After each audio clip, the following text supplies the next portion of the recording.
Hi everyone, welcome back to An Evil Enter. My name's Terry, and today we're diving into a case that still echoes through Tennessee and beyond, the disappearance of 5-year-old Summer Wells. If you've followed this case since day one, thank you for staying vigilant. If you're new here, welcome. Buckle in because we're going to go through a full breakdown. And no, it's not a simple case. It's layered with contradictions, questionable behavior, and a community still searching for answers. June 15th, 2021. A day that started off routine and ended in tragedy. Candace Wells, Summer's mother, began her day by taking her mother, Candy, also known as Grandis, to Holston Valley Hospital for a knee injury. Then, rather than head home, she picked up 15-year-old Hunter, a teen who'd previously been around the family because his mother, Allie, was friends with Candace. Now pause. I was gonna say that she texted me saying that her grandma was in the hospital. Do you have that as text? No, the TBI has my phone. Got it. I'm just using her dad's phone. Okay. Well, Your grandfather that passed away. phone. Okay. Got it. So that day that she texted me, and she said my grandma's in the hospital. Well, her mom's in the hospital, but we called her grandma at the time like we used to. So I called her up. I said, y'all want to come over here for a bit? Because she's going to be in the hospital for a while. Because she messed up her knee or whatever. And she said, yeah, if that's okay with Allison. And that's mom. Yeah, that's mom. Okay. Because the decision here today already raises questions. Picking up a teenage boy while your 5-year-old daughter is with you on a day that becomes critical in a criminal investigation. But we'll continue. After picking up Grandis, the trio made several stops. They dropped off a prescription at CVS. They visited a smoke shop for twisted teas. They went to the hippie house for flavored vapes. They even swam at the horse pond. Hunter says while waiting at CVS, Don Wells called Candace and reportedly said someone was on their property. Someone wanting to touch the kids. Back through, her husband calls her talking about this dude named Andy or Andrew on the property that's been there for like a week or so. She told me that keeps stalking the little kids. Who's that? Some dude named like Andy or Andrew. I have no idea who it was. Okay. And why did Don call? I have no idea. He just called. I don't even know if he was working at the time. Okay. But if he was working, he obviously wouldn't know that there was some dude looking at the little kids. I'm sorry, but there's a nice car up there. There's a what? A nice car right there. Oh, okay. I just keep looking at it because it's nice. So this dude named Andrew, Don calls Candace. And tells her about, I don't know if his name was Anthony Andrews or something with an A. And tell me about that conversation. All I heard was, And how did you hear it? I heard because I asked her why he called. Okay. The only thing that she told me from the phone call is that there was some dude, Andrew, Anthony, Andy, whatever it was. Just the name A. Okay. That's all I remember. Is that he's been up on the property for a week or two, trying to, like, I guess she said, touch the little kids. That's what I was told. He's trying to have what? Touch the little kids. Touch the kids? Like give him a hug or something. I don't know. What do you think? Do you think that's true? I mean, it could be because she's had this. Hunter claimed the name started with A, Andy, Andrew, Anthony. You decide. After the swim, they returned to pick up the prescription. They went to the grocery store, then dropped Hunter back home. Did she just fall asleep next to that? She fell asleep, I'd say maybe 5 minutes on the road. Okay.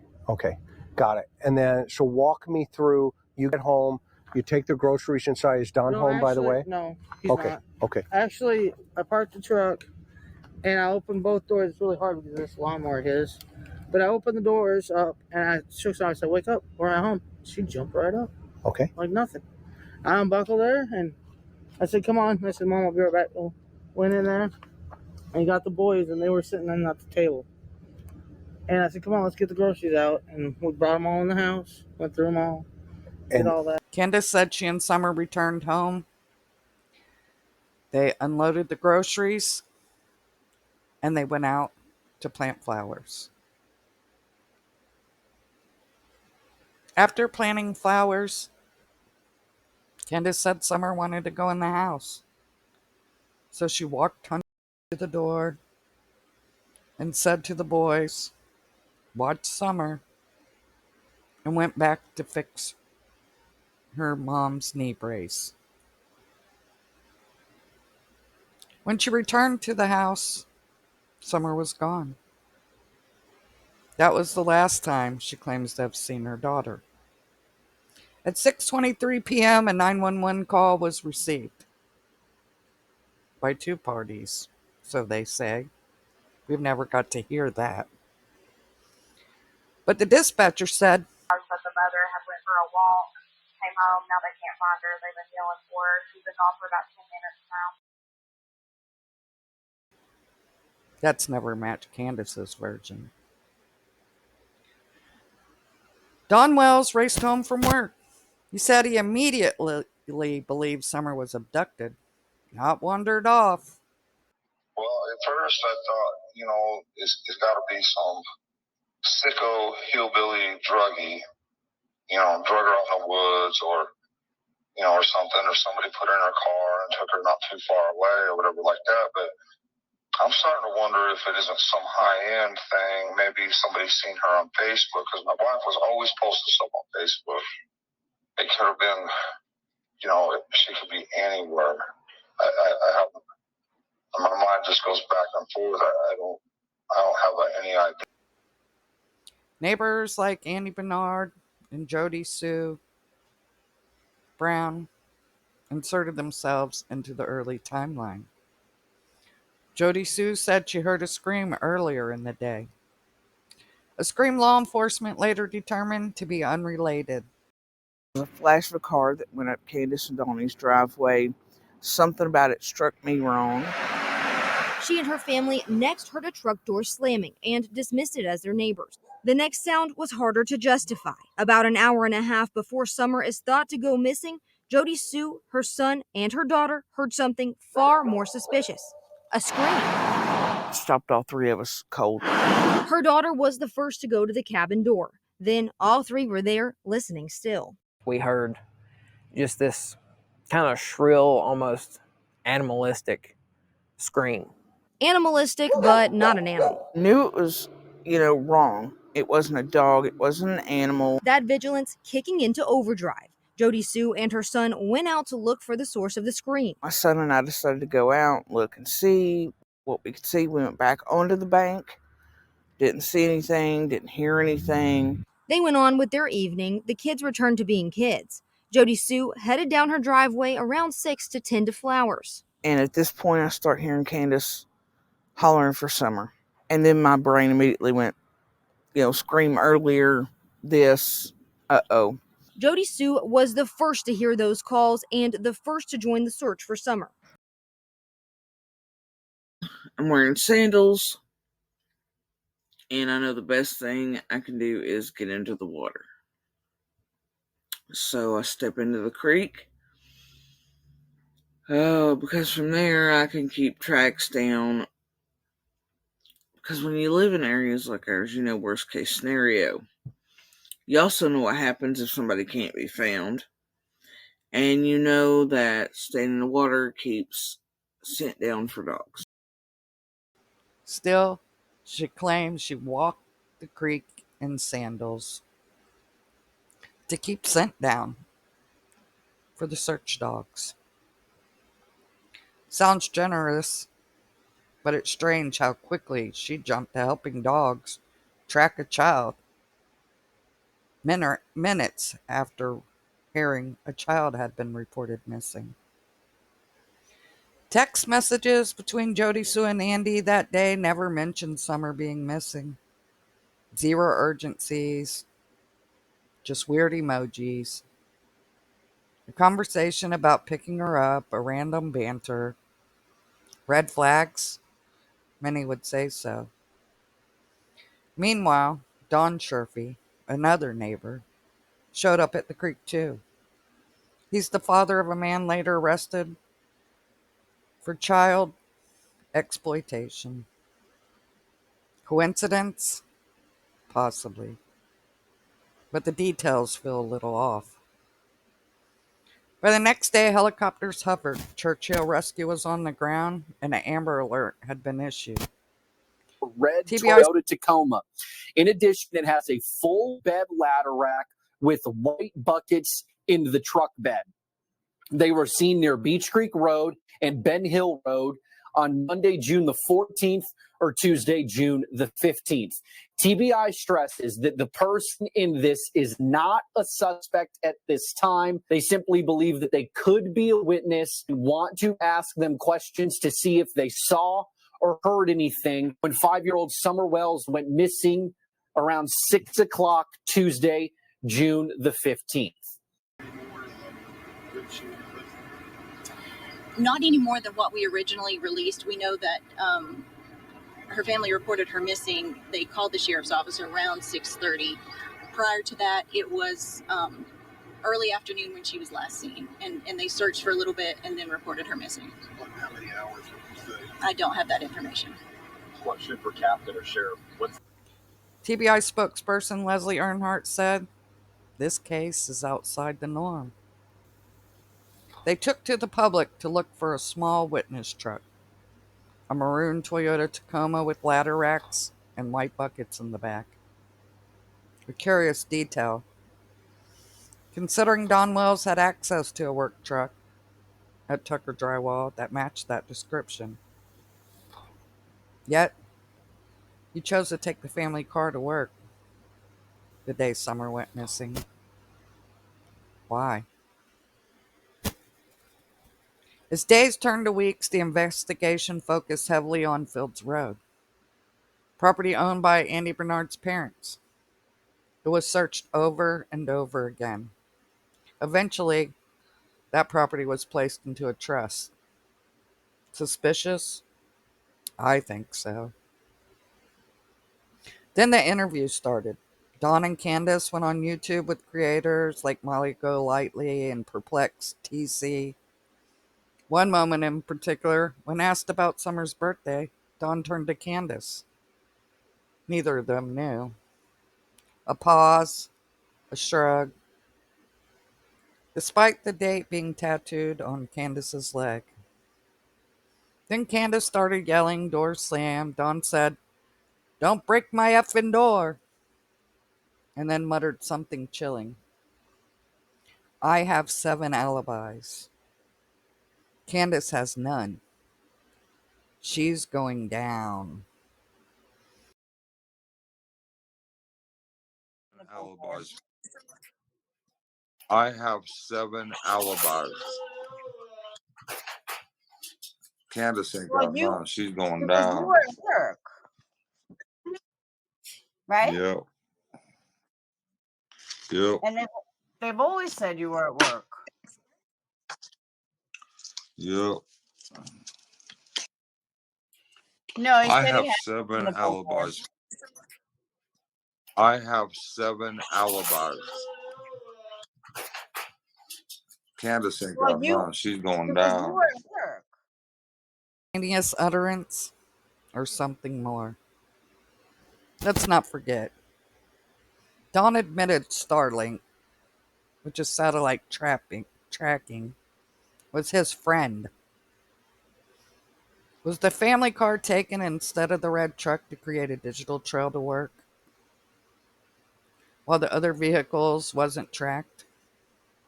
Even more disturbing, Jonathan Lee Richards interviewed stable workers near the horse pond. Did you guys see her? Did you guys see her at all?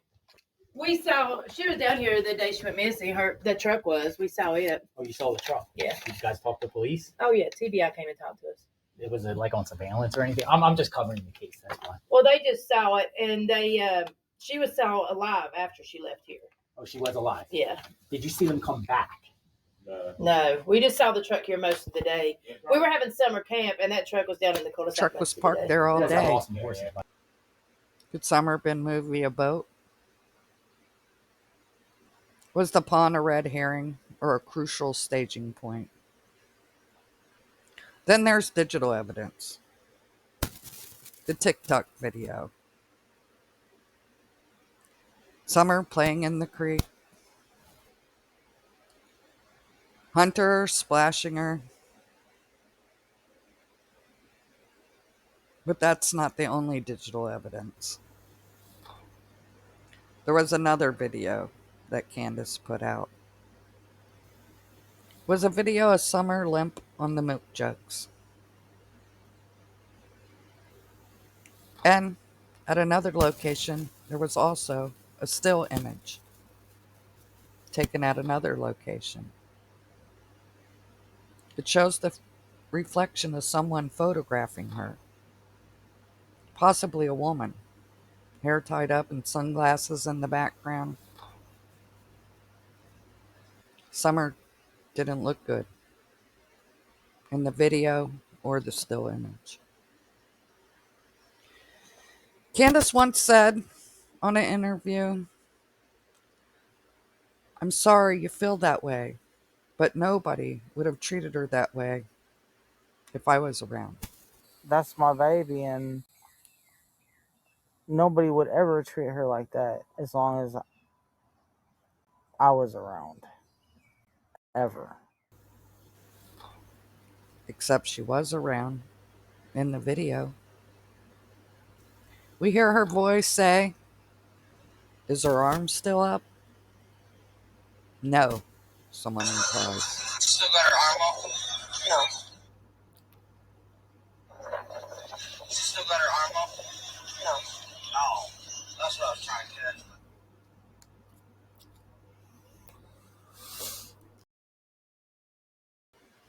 Then there's Hunter. That day changed him. His mother, Allison, had to call back TBI because how distraught he was. He says it was from drinking. But Allison described something else. Something that didn't look like intoxication. It looked like trauma. Could it have been used as an alibi?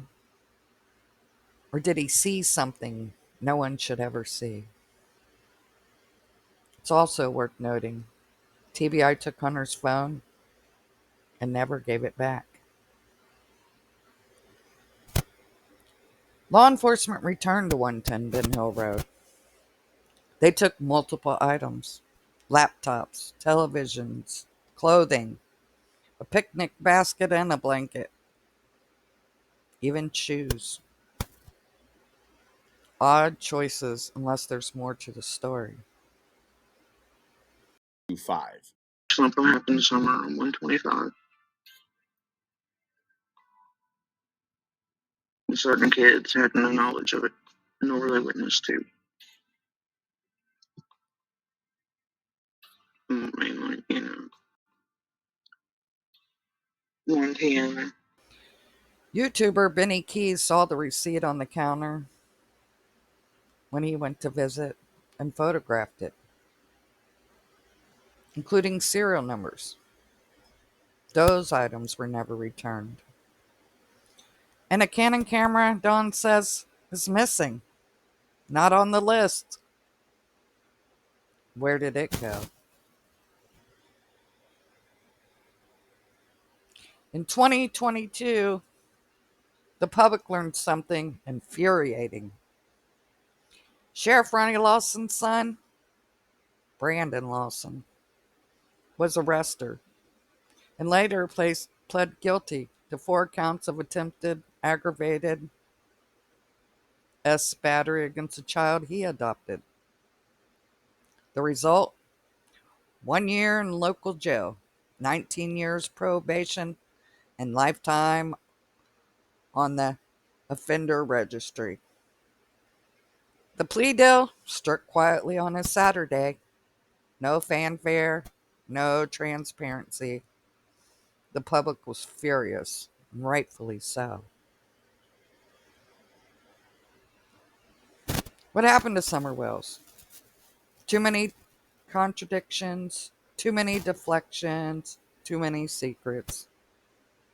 This isn't just a case file or a YouTube mystery. This is about a little girl full of life and love who vanished under suspicious, chaotic, and heartbreaking circumstances. She matters.